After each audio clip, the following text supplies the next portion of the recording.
नमस्कार, आप देख रहे हैं नेक्स्ट इंडिया टाइम्स। मैं वर्तिका अरोड़ा, मेरे साथ मौजूद हैं बहराइच से पूर्व सांसद और काशीराम बहुजन समाज पार्टी की राष्ट्रीय अध्यक्ष सावित्रीबाई फूले।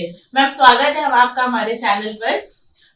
मैम, आपने हाल ही में एक बेहद मुखर होकर एक बयान दिया था कि जो भाजपा की सरकार है उसमें संविधान और जो पिछड़ा वर्ग है और जो मुस्लिम समुदाय का जो सम्मान है वह खतरे में है। तो आपको कैसे लगता है, क्या है?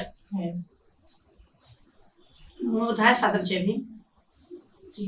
जैसा कि आप सभी लोगों ने टीवी, रेडियो, पेपर के माध्यम से पढ़ने को, सुनने को, देखने को मिला होगा कि बीजेपी की सरकार जब से केंद्र प्रदेश में आई है तब से लगातार बहुजन समाज अपने को असुरक्षित महसूस कर रहा है और भयभीत है। बीजेपी की सरकार मुस्लिम समाज के लोगों को तबाह करने के लिए नागरिक मुस्लिम समाज को ये लगा कि अब हमारी आजादी खतरे में है, तो पूरा भारत में लोगों ने आंदोलन किया। आंदोलन को रोकने के लिए बीजेपी की सरकार आंदोलनकारियों के खिलाफ गंभीर धाराओं में मुकदमा दर्ज करके उनको जेल भेजा और आंदोलन को रोकने की कोशिश की। लेकिन इसके बावजूद मुस्लिम समाज के लोगों ने पूरे भारत में आंदोलन किया। यही नहीं, पिछड़ी जातियों का आरक्षण इसी कोरोना महामारी बीमारी में आप लोग को देखने को मिला होगा कि सरकार कभी कोर्ट का सहारा लेती है तो कभी सरकार कानून ला करके और बहुजन समाज को तबाह करने का काम कर रही है। कोरोना महामारी बीमारी में ही कोर्ट का सहारा लेकर पिछड़ी जाति के लोगों का आरक्षण जो क्रीमी लेयर लगा करके और ये कहा गया कि पिछड़ी जातियों के आरक्षण का कोई मौलिक अधिकार है ही नहीं, जबकि सुप्रीम कोर्ट ने ही पिछड़ी जाति के लोगों को आरक्षण की व्यवस्था दिया था। लेकिन आज क्या कारण है कि वही सुप्रीम कोर्ट कह रहा है कि नहीं, पिछड़ी जाति के आरक्षण का कोई मौलिक अधिकार नहीं है। इससे मुस्लिम समाज और पिछड़ी जातियों में ये भय व्याप्त है कि हमारी आजादी अब खतरे में है, हमारा जो अधिकार है, कानून है, संविधान है, ये खतरे में है।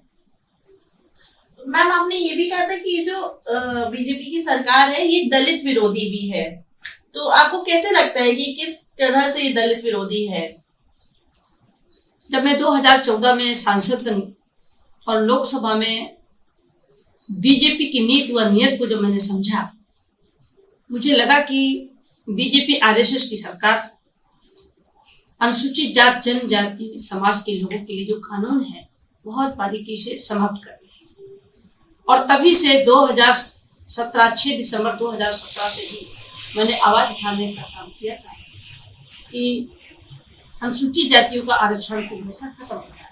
1 अप्रैल को हमने लखनऊ में बहुत बड़ी रैली कर बहुजन समाज के लोगों को आगाह किया था कि बहुजन की आजादी खतरे में, संविधान आरक्षण खतरे में। आपने देखा जो अनुसूचित जात और जनजाति के लोगों को आरक्षण के तहत जो नौकरी मिलती थी उससे सारा विभाग प्राइवेट कर दिया और प्राइवेट सेक्टर में आरक्षण की व्यवस्था नहीं दिया। ऐसी स्थिति में कहीं न कहीं बीजेपी आरएसएस की साजिश कि बहुजन समाज की जो अधिकार है वो खत्म हो रहे हैं।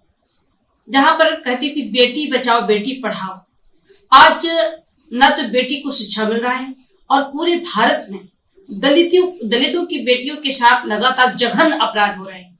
चाहे वो हाथरस की घटना हो, चाहे वो उन्नाव की घटना हो, और चाहे वो बलरामपुर की घटना हो, चाहे वो गोंडा की घटना हो, कहां तक मैं बताऊं, लगातार दलितों के साथ अत्याचार हो रहे हैं। उनकी हत्याएं हो रही हैं, जमीनों पर कब्जा हो रहा है, उनके साथ शोषण हो रहा है। पूरी तरीके से अनुसूचित जात आज बीजेपी आरएसएस की सरकार में अपने को असुरक्षित महसूस कर रहा है, उनका अधिकार खत्म कर रहा है। और हम तो कहते हैं कि हमारा भारत का संविधान ही खतरे में है। तो मैम, जो दलित और जो दलितों की जो राजनीति करते हैं वो इस पर क्यों कुछ नहीं बोलते हैं? देखिए, कुछ भारत में 1,25,000 संगठन जो चलाए जा रहे हैं बहुजन समाज के लोग, कुछ लोग तो संगठन बना करके और वो सांसद विधायक बनना चाहते हैं और कुछ लोग पार्टी में भी जाकर के सांसद विधायक बने हुए हैं। उनको बहुजन समाज की चिंता नहीं है, उनको केवल अपनी चिंता है कि हम सांसद बने रहें और सांसद विधायक बन करके अपने बच्चों की व्यवस्था करें, अपनी व्यवस्था करें। लेकिन उन्हें बहुजन समाज की चिंता नहीं है, जिसके कारण हमारा कानून, अधिकार, हमारी आजादी, बहुजन समाज के साथ जो अत्याचार हुए हैं इस पर एक शब्द बोलने को तैयार नहीं। उनको लगता है कि कहीं जो बीजेपी सरकार में सांसद विधायक हैं उनको अगला टिकट की चिंता है। उनको चिंता है कि कहीं हम मंत्री बना दिए जाएंगे, चेयरमैन बना दिए जाएंगे, कहीं ना कहीं अपनी गद्दी बचाने हाँ, अपनी कुर्सी को बचाने के लिए, निजी स्वार्थ के लिए वो चुप है।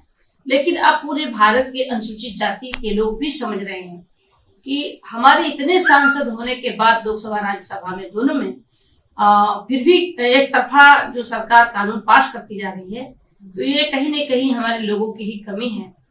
ऐसे स्थिति में आने वाले चुनाव में हमारा जो अनुसूचित जाति वर्ग है, जो बहुजन समाज के लोग आज मिशन और विचारधारा की लड़ाई लड़ रहे हैं, उस समाज को जगाने का काम कर रहे हैं। निश्चित रूप से आने वाले समय में ये बदला लेने के लिए समाज तैयार रहेगा।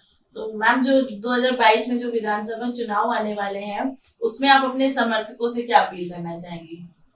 देखिए, मैं तो पूरे भारत के बहुजन समाज के लोगों से अपील करूंगी कि अगर 2022 और 2024 में बीजेपी को नहीं रोके तो जो संविधान में जो हमारा अधिकार है, कानून है, वो सब खत्म कर दिए जाए और बहुत बारीकी से समाप्त किया जा रहा है। ऐसी स्थिति में मैं तो यही अपील करूंगी कि हर कीमत पर हमारे बहुजन समाज के जो लोग हैं वो अपनी हिफाजत के लिए, संविधान को बचाने के लिए, अपनी आजादी के लिए सबको अब एकजुट होने की जरूरत है। अगर 2022 और 24 नहीं रोक पाए तो हम संविधान और अपनी आजादी नहीं बचा पाएंगे। आरएसएस की सरकार, बीजेपी की सरकार, ये बहुजन विरोधी सरकार है। जब चुनाव आता है तो दलित समाज का वोट लेने के लिए, बहुजन समाज का वोट लेने के लिए तमाम प्रकार के लालच दिए जाते हैं। लेकिन अब तो हमारा समाज समझ चुका है कि अगर हम लालच जो दे रहे हैं, हम उनके लालच में नहीं आएंगे, बल्कि अपनी आजादी और संविधान को बचाने के लिए हम सब एकजुट होकर के और 2022 में बीजेपी को हराने का काम करें। मैम, आप बीजेपी और कांग्रेस छोड़ चुकी हैं, तो आने वाले समय में क्या आप किसी और से क्या गठबंधन करेंगी? देखिए, हमको बहुजन विचारधारा की मैं लड़ाई लड़ रही हूँ। जो हमारे महापुरुषों ने रास्ता बनाया है, चाहे वो तथागत गौतम बुद्ध जी हों, चाहे वो महात्मा ज्योतिबा फुले जी हों, साहू जी महाराज जी हों, संत काटके जी हों, नरेश यादव जी हों, बाबा साहब डॉक्टर भीमराव अम्बेडकर जी हैं, माननीय कांशीराम साहब हैं, जो हमारे महापुरुषों ने जो लड़ाई लड़ी थी, जो आंदोलन किया था, जो रास्ता अपनाया है, मैं उन्हीं के रास्ते पर चलकर बहुजन समाज के लोगों को अब एकजुट कर रही हूँ। और 2022 में हमारा लक्ष्य है बीजेपी को हराना। बीजेपी को हराने के लिए हमें जो भी करना होगा हम करेंगे, इसलिए कि मुझे पता है, मैं विधायक भी रही हूँ, मैं सांसद रही हूँ, मुझे पता है कि ये बीजेपी की सरकार बहुजन समाज की आजादी और संविधान को खत्म करना चाहती है। इसके लिए पूरे भारत के बहुजन समाज के लोगों से मैं अपील करूंगी कि सब लोग एकजुट होकर 2022 में बीजेपी को सत्ता से बाहर करें और सारे लोग इकट्ठा होकर हम सब लोग बहुजन समाज की सरकार बनाकर हम बहुजन समाज की हिफाजत करें। मेरे साथ मौजूद थी बहराइच से पूर्व सांसद और काशीराम बहुजन समाज पार्टी की राष्ट्रीय अध्यक्ष सावित्रीबाई फूले। मैम, अच्छा लगा आपसे बात करके और हम भी देखते हैं 2022 में आगे क्या होता है और अच्छा ही होगा जो भी होगा। मैं वर्तिका अरोड़ा, आप देख रहे थे नेक्स्ट इंडिया टाइम्स। अगर आपको हमारा ये वीडियो अच्छा लगा तो इसे लाइक करें और हमें कमेंट सेक्शन पर जरूर बताएं और ऐसे ही तमाम वीडियो देखने के लिए हमारा चैनल सब्सक्राइब करना ना भूलें। धन्यवाद। आप देख रहे थे नेक्स्ट इंडिया टाइम्स।